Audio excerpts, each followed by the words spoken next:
Good morning, Jason. How are you doing today? I'm great. How are you doing? Absolutely fantastic. I've experienced the movie. I love this movie in so many different reasons and ways because it relates with a modern day society. But also at my age, it takes me back to the day that my own stepdaughter was part of the story and that's why I could relate with it, because your wife in this movie went through what I went through. And it's like, oh my God. Wow. Yeah. And that's something that I genuinely love about the film, is that not only if you have a teenager in your life or you recently were a teenager and you want to look back, I think any of these coming of age movies, when they're done well, you can't help but, of course, process something. For, in this case, you were the stepdad. And for a lot of us, like, whoa, high school was so rough. How did I make it through? Or it was great and still here I am processing certain aspects of it. And getting mixed up with the wrong friends. I mean, it feels so right at the time, but then, oh my God. Yeah, I look back at some of the stuff we did. My parents divorced when I was really young. My dad had custody, and then at some point in high school, I moved in with my mom and my stepdad. And I look at some of the things that we did. They weren't that crazy. We just had a lot of time on our hands left to our own devices, which this was not, having that much time on your hands now as a teenager with these weapons of mass destruction in your hand, your iPhones. It's a whole other racket and challenge. But I look back and I think, wow, that's amazing that didn't go south. Everything from somebody learning to drive and wanting to do donuts to whatever. We played this, and when I was in sixth grade.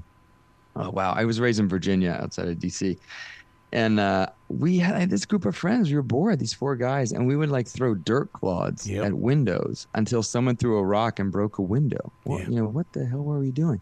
And we finally got caught. And had to go fix things. But, you just think, what in the world was I doing? And thank God it was only that. We were hooked on throwing eggs because we lived in Montana and we had a lot of chickens that laid a lot of eggs. And the thing is, though, it was all fun until one guy comes running out of his house with a pistol pointed right at me. And I thought my life was over in that moment. And, and it could have been, especially now, you never know.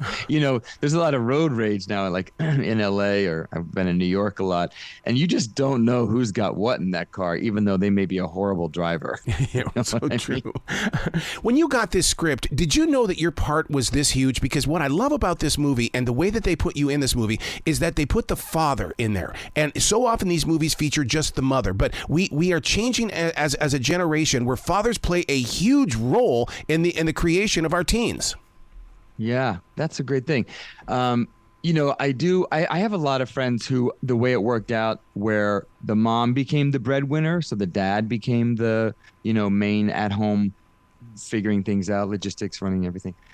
I wouldn't have done the film if it just read so honestly. Mm-hmm. It read with such respect for every character's journey through it, obviously mine, but also most importantly, the respect for this 15-year-old girl's and figuring out how she's going to get by. And she does. It's not a spoiler, but she ultimately figures it out, which I love about this film in a simple way. And there's no big bow tie wrapped on at the end. It's just life. And when we were talking about it with Pablo and Sofia, and it was already in there, and there were things that we worked together, and we certainly on the day when we were actually shooting, it was just, what's the most honest, simple, truthful thing that happens here? Because it frequently is the most interesting, right? And it's a small film. It's 83 minutes that has had an impact, that won some awards. It's their first film. It just is so authentic and truthful. And the thing that I love about David is that you learn, listen, his ex-wife passed from cancer. You learn that right out of the gate. Mm-hmm. And there's things that his daughter, just dots she hadn't connected, that basically the father was helping support the whole time. And that contributed to why he wasn't there as much as he would have liked to have been, as he should have been, and obviously which has caused damage on his relationship and on his daughter. So I rarely watch anything I'm in, not because I'm precious about it, but I just kind of don't.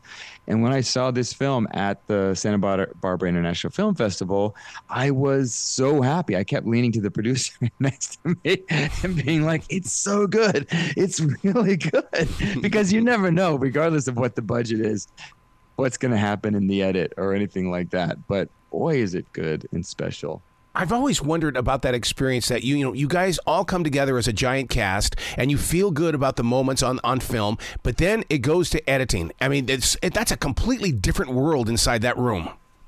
It's true. I mean, I come from the theater. I had my first professional theater audition in Charlotte. Did you? Carolina. I did. I don't think the theater's there anymore. Charlotte Rep. Oh my God. My first wife worked at Charlotte Rep. Oh my God. Yeah. And the theater is still there. Oh, it is? Okay. I knew there was a moment. There's a, yeah. So I went to VCU in Richmond, Virginia, and we drove down. There were these theater conferences that were the Southeastern Theater Conference, where all of the states and the colleges and the summer stocks and all these places show up.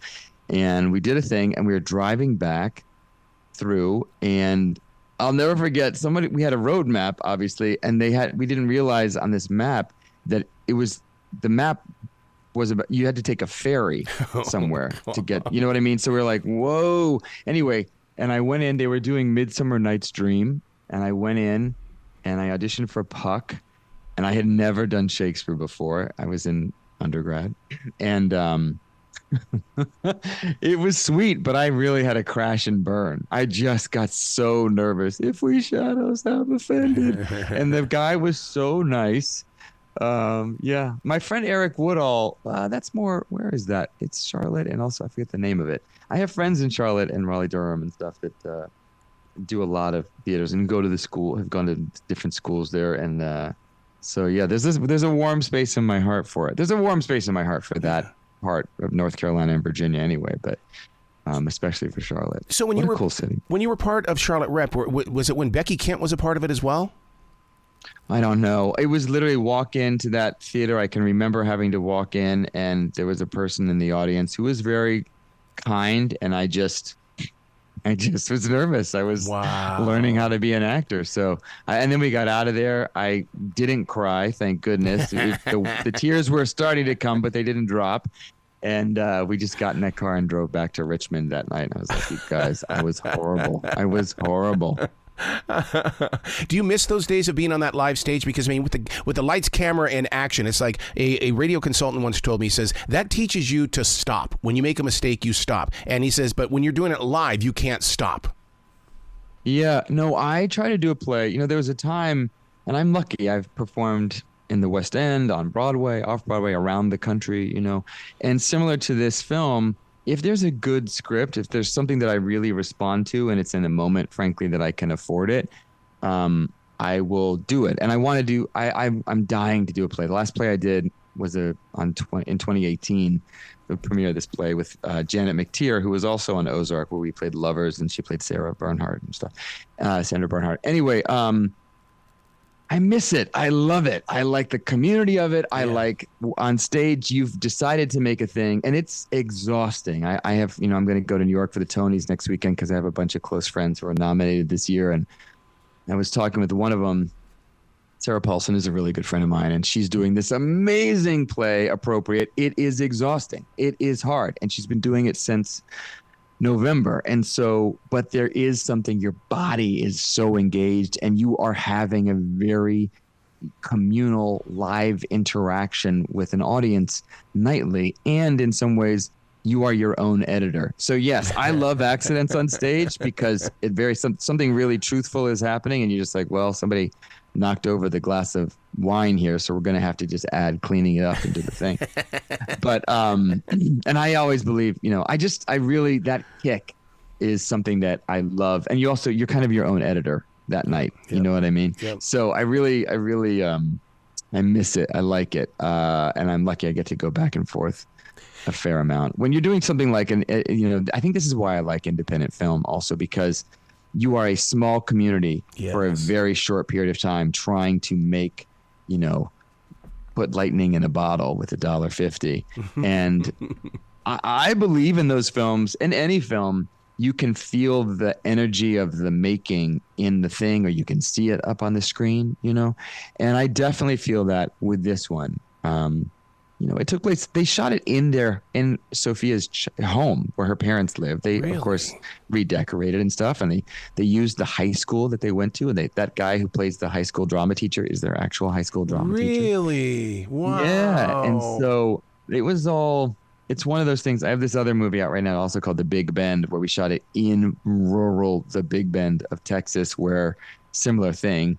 You're all crammed into this one house. The difference was the weather in San Francisco. Outside of San Francisco is a lot better than the 122-degree heat every day in the desert, where the only air conditioning is inside this small house. But yeah, there's something about all that effort, scrappy effort, the grit of it that Yeah. appeals to me. You know, Yeah. we shot this movie in the pandemic. It's crazy that they did it, and also it turned out so beautifully. There's such integrity of it with every character's experience, and the music is great. Boy, it looks great. Scott Ray, the DP, did an amazing job, and it's funny too. It's one of my favorite parts is the girls go to a party, and the one girl who's sort of coming out in her own way, she's like, I want to go. Everybody's 30. So,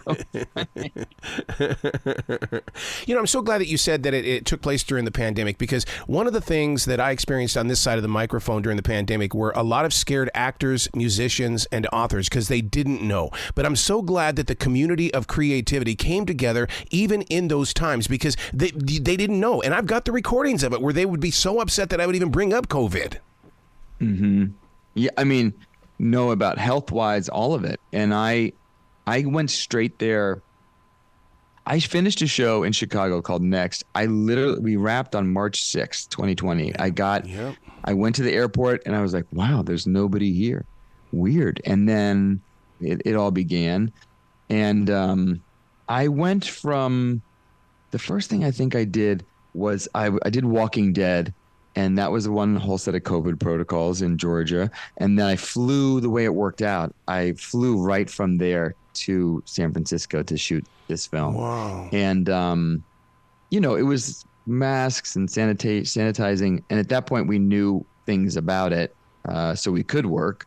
We weren't. I remember I got a dog in the pandemic. Yep. And my first dog, I'm obsessed with him. But I remember the other day, you have those flashbacks right now, like you go into a grocery store or something and you're like, wow, remember when I had to get here at 6 a.m. and there were you know what I mean? And I remember trying to open the doggy doo bags. Yeah. And you're so afraid to lick your fingers at the time before we knew anything about it. And it's so hard to open those doggy doo bags without licking your fingers. And the other day, whatever, this random moment came as I was about to pick up my dog's poop, where I thought, what a weird thing life is.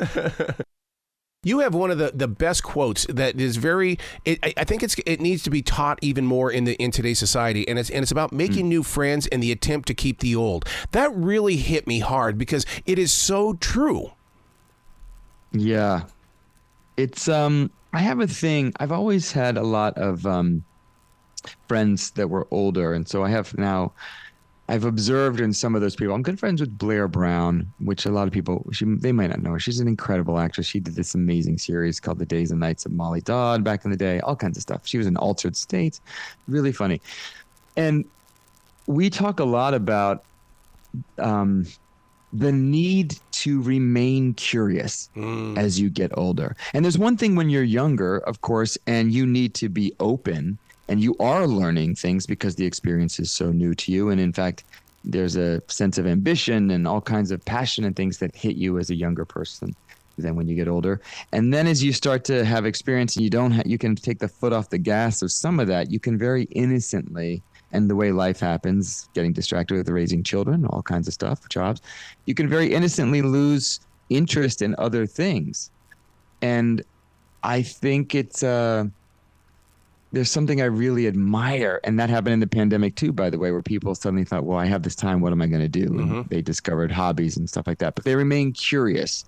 And also you have knowledge as you get older, just by virtue of being on the planet longer and recognizing systems and dynamics, where sometimes you're like, that's going to be a mess that I don't need to get in. It will take care of itself. But over here is something I do need to get in. So it's something I try to fold in also. I have friends from high school still. I have friends from undergrad. I have friends. I have one friend from my elementary school days, and obviously my family in upstate New York and everywhere we live now. It's it's important. I think there's times we're always looking for where our footing is, and it can go in a second. Yep. Not only because of life's things, somebody is suddenly gone from us, but our relationship with what our value is and reality, it can just get really jostled in a crazy way. And so the people who've been there all along, especially your family, they offer one sense of full place for you to land, the net that is there. And then there are people who have been with you throughout your life, or even ones, it's so special the older you get when you actually meet someone where you think, wow, I really like this person. Yeah. Like I really want to hang out with this person. It's so nice when that happens, because also there's a new perspective on you. Wow. In life. I never went to camp. This is a weird non-sequitur, but I went to soccer camp, and it was horrible for 2 weeks of my life. But I have friends who they went to camp to 8 weeks where they just go. And there's something so amazing about it to me as a kid, not only because the parents get 6 to 8 weeks to just sort of look at each other and be like, who are you? How do we remember when we used to have the top down and go crazy and have sex all night?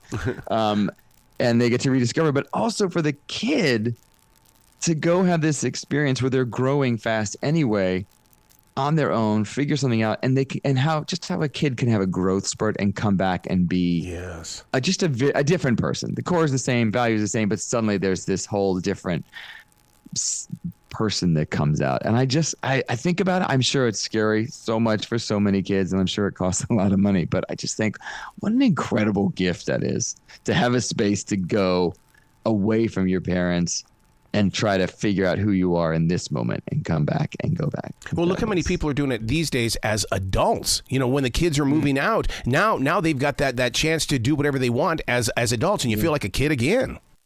Yeah, I was I come from a really small town in upstate New York and moved to Virginia where I was raised, and there are things that crack me up that I just had never thought of. When I thought about being an actor, the highest success I could imagine, which seemed unfathomable, was to be a member of in the company of a theater, which they don't really even have anymore. All I wanted to do was be a member of the Arena Stage Theater Company. And I thought, well, where? Because I don't really want to live in LA anymore. I don't want to be in New York City full time. And so I'm sort of thinking, well, where do I actually want to go? And recently I've been thinking about, and a lot of my friends, when they're talking about where they think they're going to go, a lot of them are talking about settling, certainly in other cities where they didn't raise their families or something, but also a lot of them, for a variety of reasons, are thinking about going to other countries. I have so many friends that have traced their family industries, and they've gotten the dual citizenship things, where I just think, wow, that's pretty amazing that you could go to Greece or Ireland. My friend just got his citizenship in Ireland because he's an artist of I forget the term, exceptional value. So you get to be a citizen there. You got to come back to this show anytime in the future. I love having a conversation with you. Thanks, man. I appreciate it. You too. Thank you. Will you be brilliant today? And congratulations on Edge of Everything. Thanks, man. Have a great day. Go to Charlotte Rep. That's right. That's absolutely right. Thank you, sir.